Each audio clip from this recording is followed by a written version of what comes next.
10वीं और 12वीं के मेधावी छात्रों को भारत भ्रमण पर भेजने की योजना की शुरुआत भी की है। मुझे बताते हुए हर्ष हो रहा है कि पिछले दिनों राज्य में पहली बार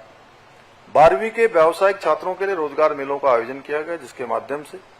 146 विद्यार्थियों को प्रतिष्ठित कंपनियों में चयन का अवसर भी प्राप्त हुआ। भाइयों बहनों, इसके अतिरिक्त उत्तराखंड देश का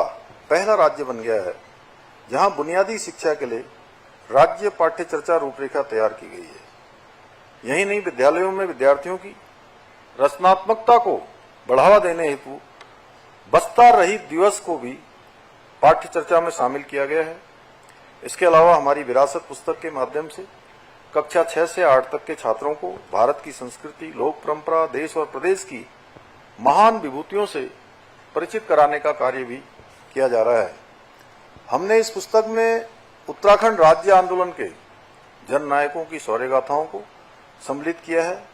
जिससे हमारी आने वाली पीढ़ियां उनके बलिदान को समझ सके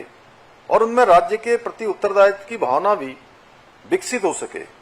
हमारी सरकार ने बच्चों में कौशल, उद्यमिता और भारतीय ज्ञान परंपरा को विकसित करने के लिए कौशलम कार्यक्रम भी प्रारंभ किया है। यही नहीं, हमारी सरकार द्वारा संघ लोक सेवा आयोग, एनडीए, सीडीएस आदि की लिखित परीक्षा पास करने वाले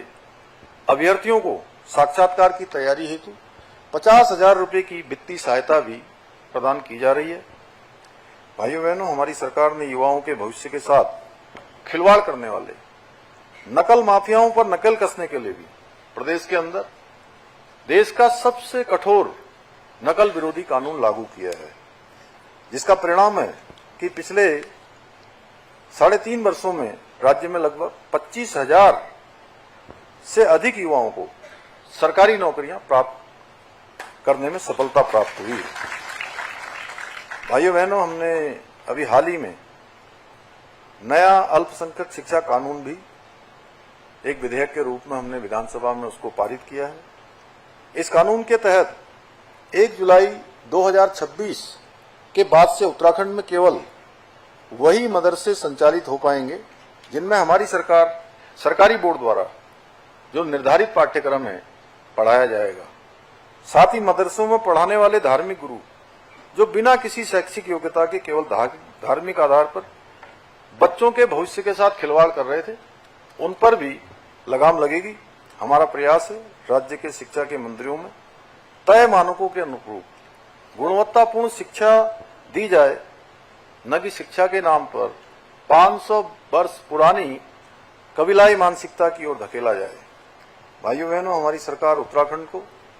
देश का श्रेष्ठ राज्य बनाने के अपने विकल्प रहित संकल्प के पूर्ण करने